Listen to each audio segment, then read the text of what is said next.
There is no one right way to interpret the Bible. I'd like you to think of it as the difference between reading something with glasses or reading something through a kaleidoscope. That's how we interpret the Bible. Let's look now through a kaleidoscope as we hear from our special guest from ancient times, a hero of the Bible who is here through the magic of time travel to share her story with us.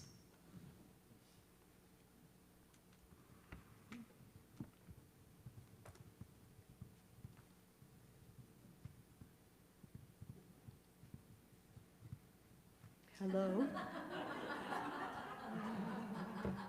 I am Esther. Perhaps you've read the book that was written about my life in the Hebrew Bible. I wonder if you have ever been in a situation that demanded more of you than you thought you could give. It could be a dark night of the soul, and I have had my own times of deep trials when I was so petrified that I was not sure I could deliver what was asked of me.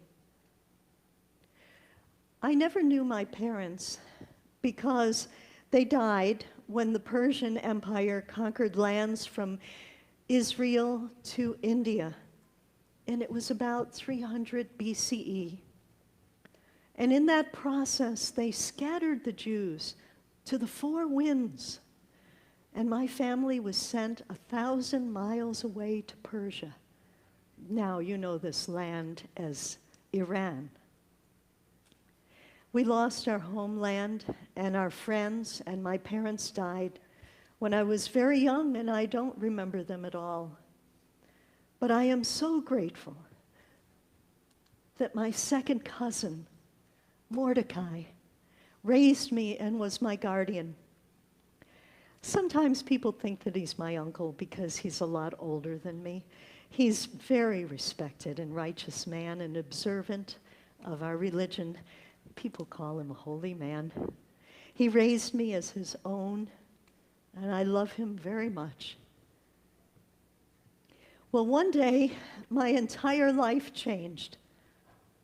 The king of Persia, King Ahasuerus, that's his name, sought a new wife.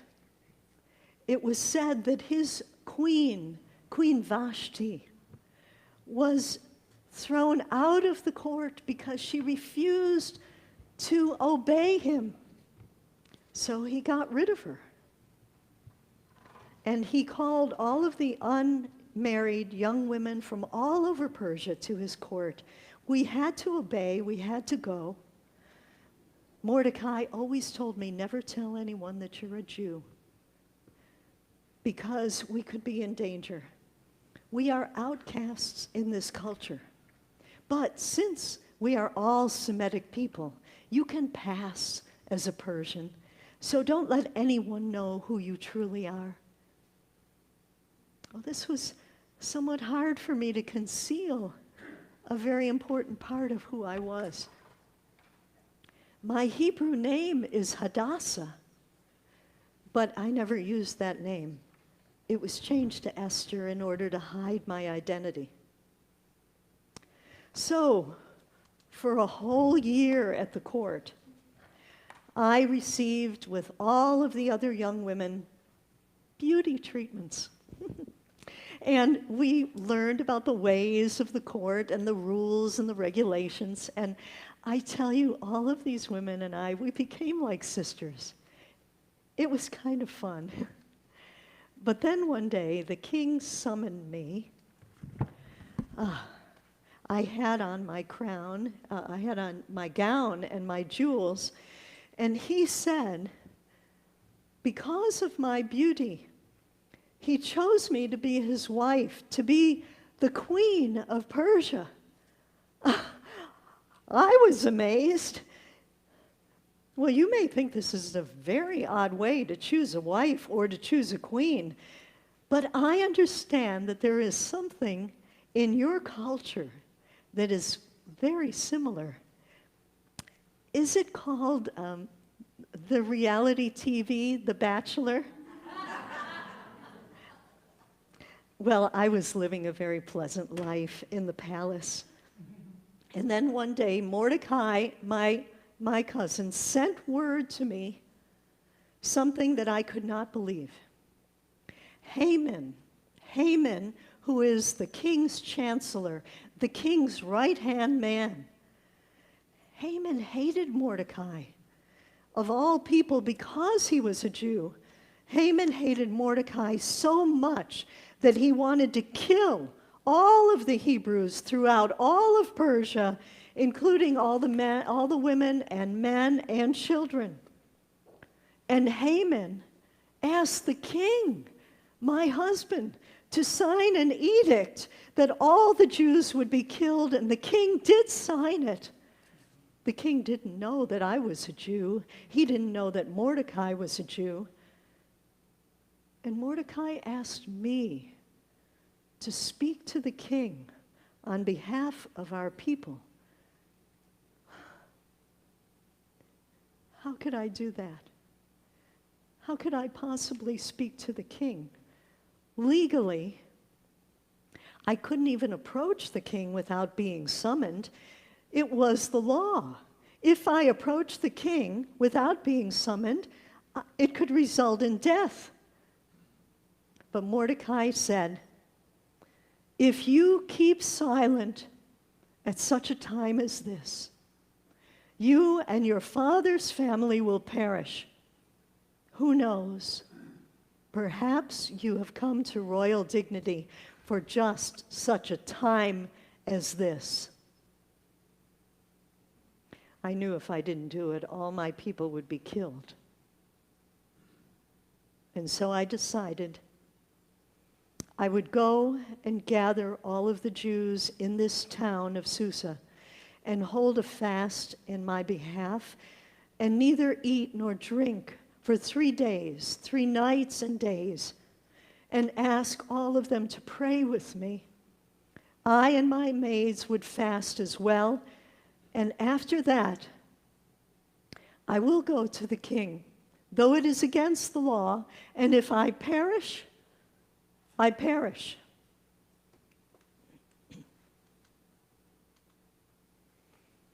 I approached the king, and he seemed happy to see me. Imagine my relief. Esther, Esther, he said, what is it that you want? I will give you anything up to half of my kingdom. I couldn't say it. I froze. Instead, I said, if it please your majesty, would you and Haman please come to a banquet tonight, which I will prepare for you? And he said, of course. So I had guests for a banquet tonight, and the king was very merry, and we had a lovely time, and the king said, Esther, my Esther, what is it that you wish? I will give you anything that you ask for, up to half of my kingdom. If it please your majesty, will you and Haman come to another banquet tomorrow night that I will prepare? And he said yes. So I had guests another night. I wondered if I would ever be able to speak my truth. I so wanted to express myself, to be real, to be courageous, and most of all, to be free. But I wasn't sure I could do it. And the time was getting short for my people's safety, and I wondered how many times could I rely on making a banquet? And the king asked me again that second night. And you know, my courage had grown a very little bit because I realized that through these banquets, I was beginning to develop a friendship with the king. I was developing a relationship. So I said, if I have won your favor, O king, and if it please the king, Let my life be given me and the lives of my people, for we have been sold, I and my people, to be destroyed, to be killed, and to be annihilated. Who is he who has presumed to do such a thing? And I pointed to Haman. The king said, a foe and enemy, this wicked Haman. And so the king decreed that the Jews could take revenge and protect themselves from their enemies. And on that very day that Haman chose to be the execution day of the Jews, that day became the day when the Jews gained power over their foes and they destroyed their enemies.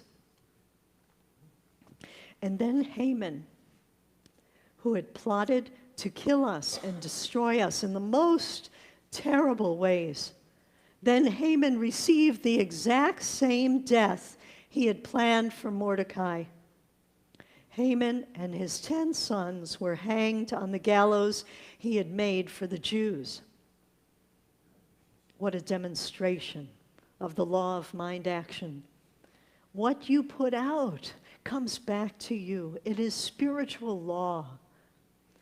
And since I saved my people, the king gave me the honor to speak, to proclaim the feast of Purim. We dimmed the big lights. Thank you. And she must speak with volume. Can you go back? She's not being heard, and that's a really big thing for Esther.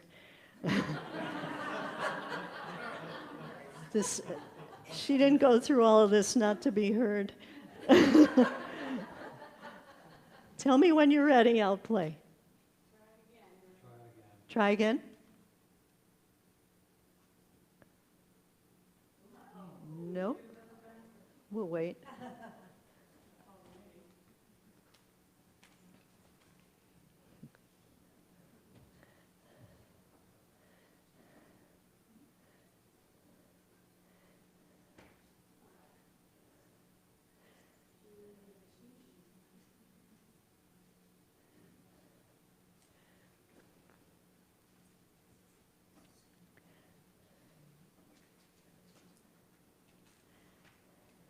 Shall I go without it?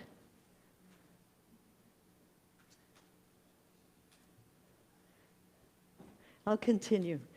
Let her play in the background. You can imagine that I'm speaking. There is a feast called Purim, and it happens every year, February or March, right around that time.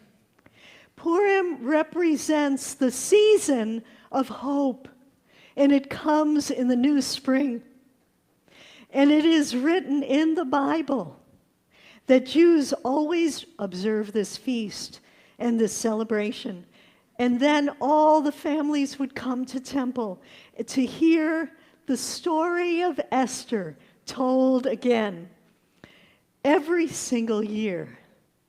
And then they would all celebrate with music and dance and food. And the children would be a part of it with games. And donations would always be given to the poor. Yes. My voice is heard every year. And remember that through my love and God's love of the people, that we were saved as a people.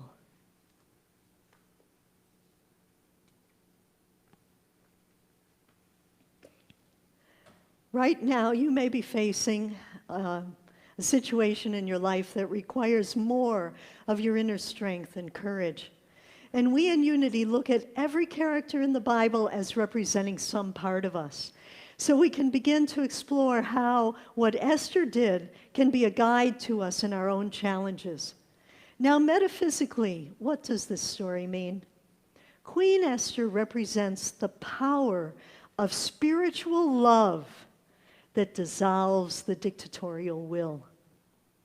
Esther was raised to the station of a queen as she acknowledged her own majesty, her own divinity, by becoming in right relationship with Spirit, by inviting the other Jews in Susa. And when we talk about all the people, we talk about our thoughts, right? They people our mind. To align through spiritual practice of fasting and prayer, coming into oneness with Spirit. Did you know that this story of Esther has played a very significant role in the history of Israel and the Jewish people? It stands as a source of hope, of salvation from the oppression that has been an ingredient in their history, from the domination by Persia, to then by Greece, to then by Rome, and through the 12 years of Hitler. Interesting that for such a popular book, no fragment of the book Esther was found in the Dead Sea Scrolls. It seems that the rabbis excluded it from the scrolls from the 12th to the 14th century. And the rabbis didn't accept the book of Esther. Do you know that Martin Luther was also hostile to the book of Esther? Why do you think that is?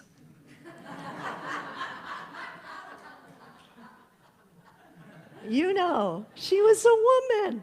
How could she be a hero? In the Middle Ages, though, when the Jews were persecuted, the story of Esther gave the common people hope.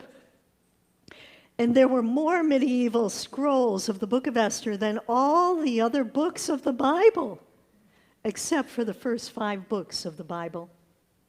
In 1492, when the Jews were expelled from Spain, Purim was celebrated in secret. Hitler, in 1939, decreed that all synagogues would be closed and barred on Purim. During Hitler's occupation of Poland, on the Feast of Purim in 1942, 10 Jews were hanged as an enactment of Haman's gallows, and it is recorded that those 10 went singing as they were led to be hanged. Through Esther's courageous act of saving her people from the first recorded attempt of annihilating the Hebrew people and saying, "If I perish, I perish," her message is that if one dies in opposing evil, so be it. Not to oppose it would be to lose one's soul, which is a worse fate. It is ironic that though Hitler forbade the celebration of Purim, with a sense of divine justice, survivors of the Nazi camps celebrated Purim right after the liberation on VE Day, May 8th, 1945. A documentary about Queen Esther shows Nazi camp survivors celebrating Purim, still clothed in their striped prison camp uniforms. It was the first thing they wanted to do. I imagine the Jews holding the message and the hope of Purim close to their hearts throughout their horrific ordeal, whispering to each other in the shadows, "Purim, Esther, Purim is coming." The voice of Esther has certainly endured over centuries as a woman of powerful spiritual love who saved her people.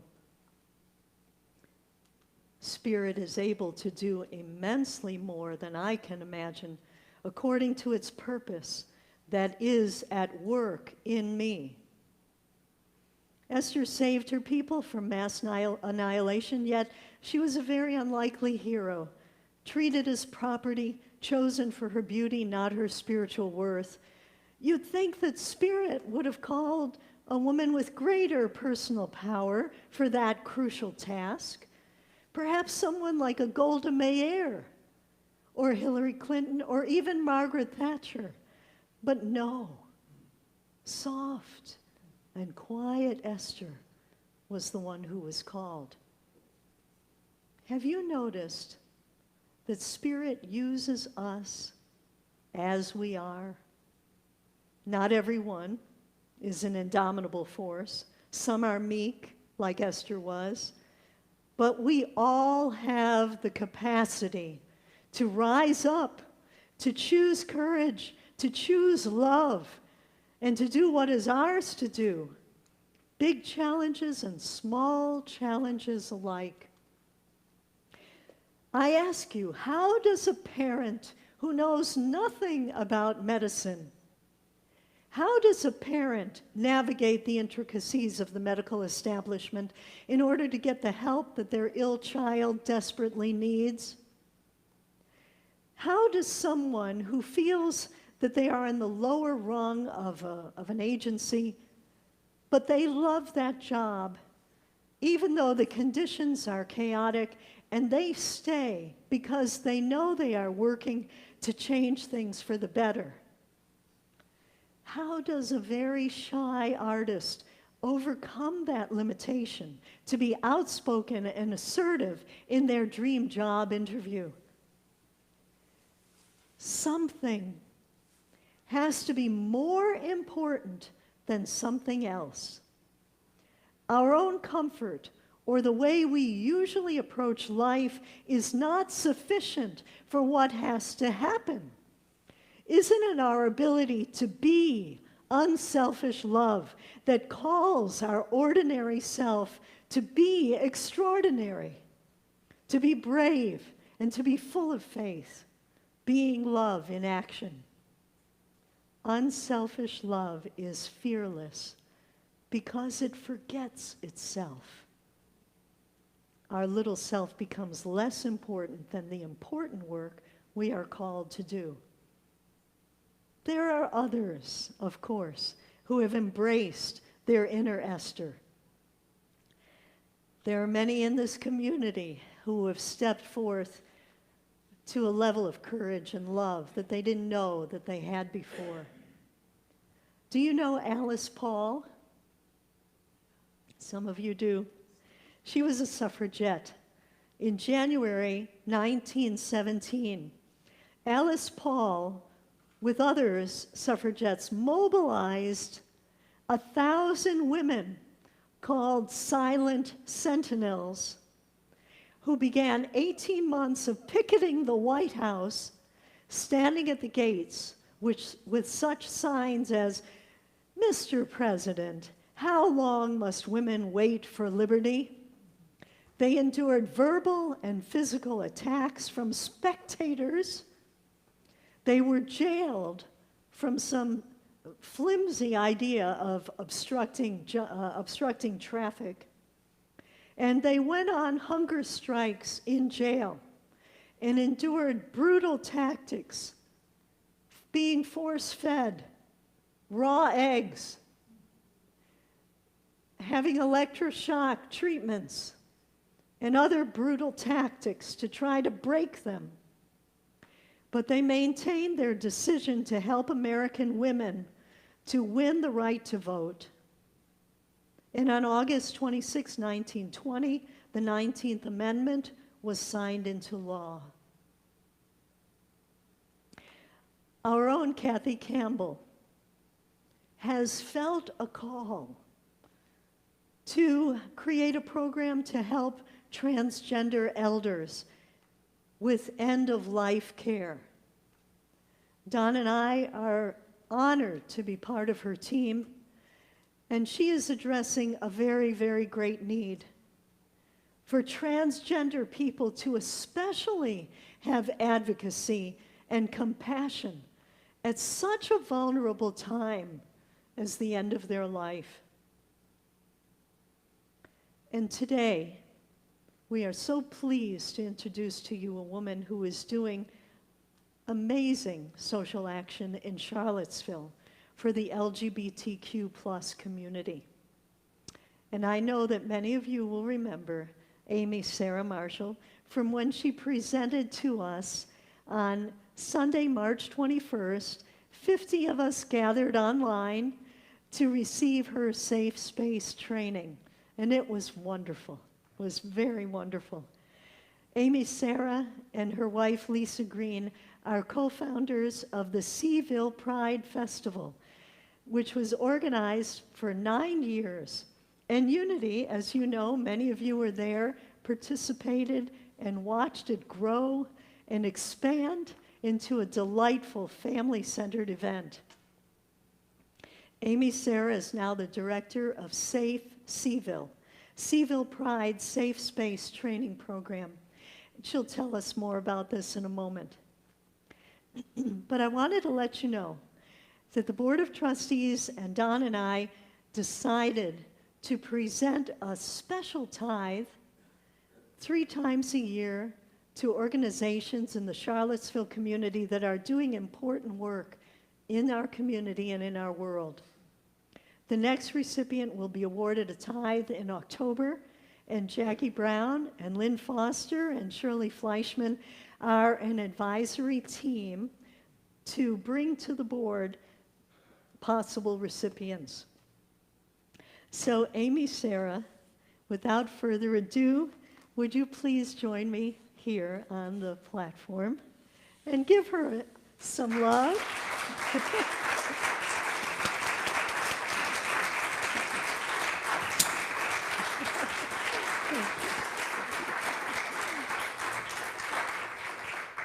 Amy, on behalf of our Board of Trustees and our entire congregation, some of them you can't see because they're in that little camera there.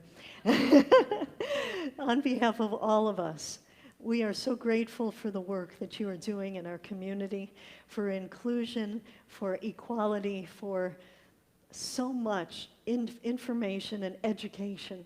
And we are deeply grateful. We present you with this tithe for $600 to continue your work with ease and grace. Wow. Thank you, Amy. Will you tell us a little bit about it? Well, I'm extremely surprised and humbled and blessed. Thank you so much.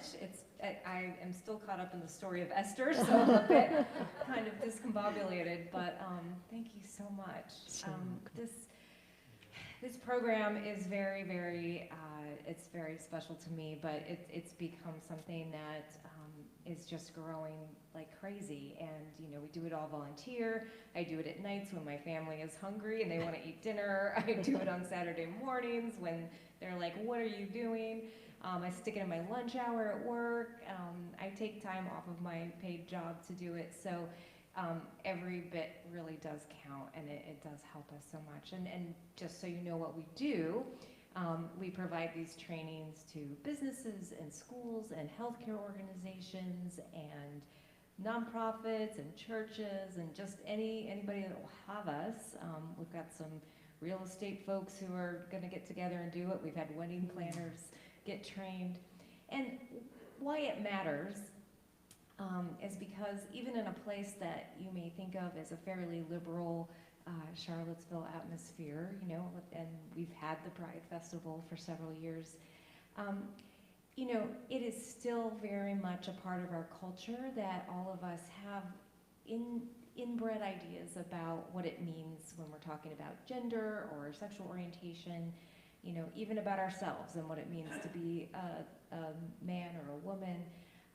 And sometimes even when we're full of well-meaning, we can use words and approaches that make people question themselves and feel less than, and that can be ultimately damaging. So I like to kind of tell very briefly, if I might, just, you know, a little bit of my own story, because it's a little bit of a description. So my mother, for instance, when I came out, her reaction was to kick me out of the house, to try to, you know, Bible thump me, and she still to this day is very uncomfortable with the fact that I have a wife and children, and you might think, well, that's pretty awful, right? My father, on the other hand, and they had gotten divorced, and he was much more liberal and much more, even though he was very much a Christian, he saw it in the way that you guys are talking about, like the metaphorical. He was a very intellectual person. Best friend was gay. But when I told him that I was gay, even though he didn't kick me out and he wasn't mean about it, he looked at me and said, "No, you're not." And that was because he was just very ignorant about what it meant to be gay. He looked at me in my dress, and I had makeup on, and I had long, and this is a while ago, obviously. But he just assumed that because I didn't look a different way, that I was kind of off my rocker. My dad was very beloved to me, and he died not long after that. But my point is that was more damaging to me than my mom kicking me out. She was very blunt and upfront, and it was clear where she was coming from. But my dad was so loving that when he said those words, it really made me doubt myself in a way that sent me down a very long period of depression and self-doubt and making a lot of really bad choices that I bring that up because it's really important to understand that sometimes things that don't look like extreme homophobia can be, or transphobia can be just as, if not more damaging. So anyway, that's something that we address in the Safe Civil training, and I'm really excited to keep going. I so much appreciate your churches getting trained and being open to listening and learning and growing. I'm still listening and growing as we learn more and more, and I really appreciate it. Thank you so much. So welcome. Thank you, dear.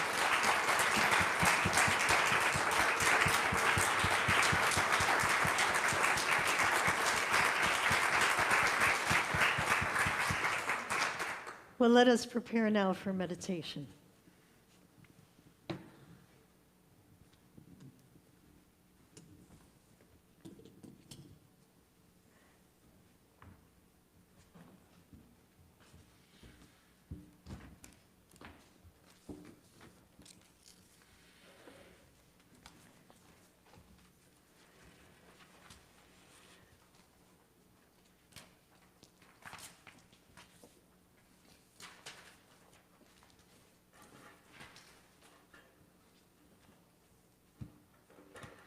And feel free to allow this music to take you into your inner space.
Nothing can disturb my peace of mind. Nothing can disturb, nothing can disturb my peace of mind.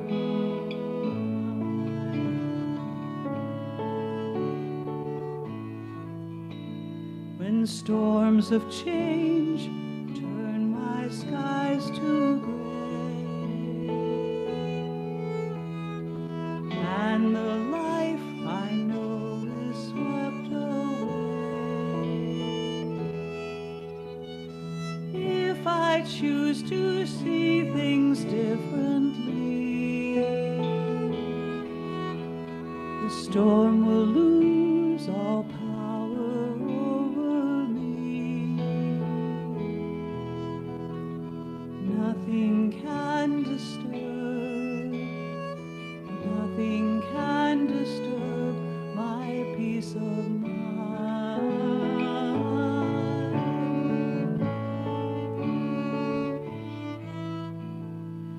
And even through the pitch black night, I know the touch of soft first light will lift my soul.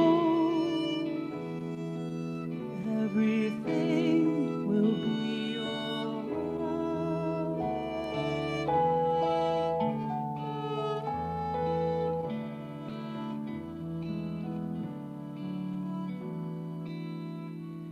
God is with me everywhere I go. Knowing this, I am not alone. I am calm and steady at all times. Nothing can disturb my peace of mind. Nothing can disturb, nothing can disturb my peace of mind.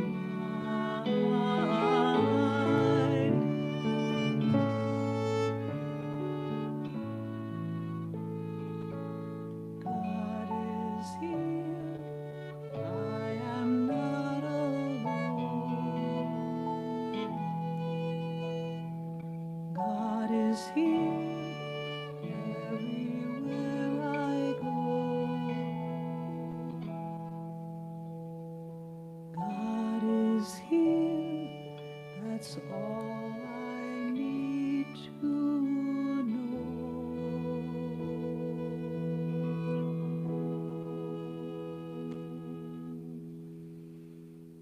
So just allow yourself to rest and to know that you are here by a divine appointment. It is no accident that you are here in this world at this time. I invite you just to go into the silence, to ask, what does this mean for me? Knowing that you have within all that you need to rise to every and any occasion. Take a moment in the silence.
allow yourself now to begin your process of returning your consciousness to this time and place.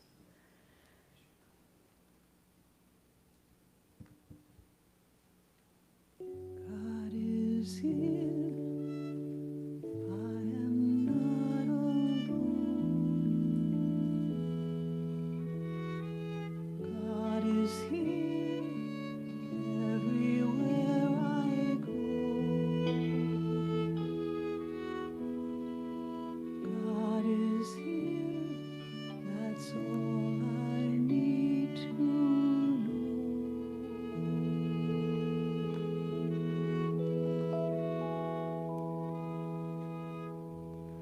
And so it is. Amen.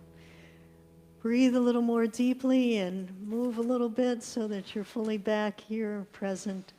And when you're ready, simply open your eyes.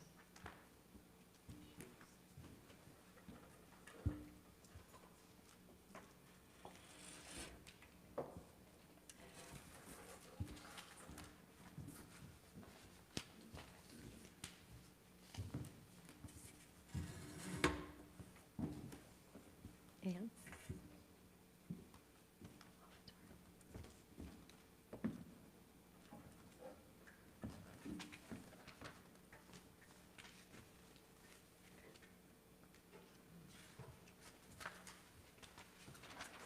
stay offertory. Aren't you doing this? 5 points here. I'll do it today. You just do this part. Okay. So this is an opportunity that we have in our service to give back a portion of all the good that we've received. So if you have blessings that you're giving, you can have those ready. And we'd just like to welcome anyone who is here for the very first time. And are you all here for the first time? Welcome. So glad you could join us. Thank you. And I'll be available afterwards if you have any questions. And we're very grateful that you chose to find us today. Thank you. So I know that our buddy is making his way with a butterfly net because we have contactless giving here at Unity of Charlottesville. And can you tell them how they could give? Yes, absolutely. So there's a variety of ways to give. One is to just give right where you are here in the sanctuary. There's also the opportunity to give online, so you can give text to give, as you can see right here. Online, as I mentioned, you can mail your offering to us in the mail to arrive here at the Unity of Charlottesville office. So a plethora of ways that you can contribute your financial gifts. So now that Buddy's here, will you do our blessing? Yes. Let's do our offertory blessing together. It's behind me on the screen. Together. Divine love as me blesses and multiplies all that I have, all that I give, and all that I receive.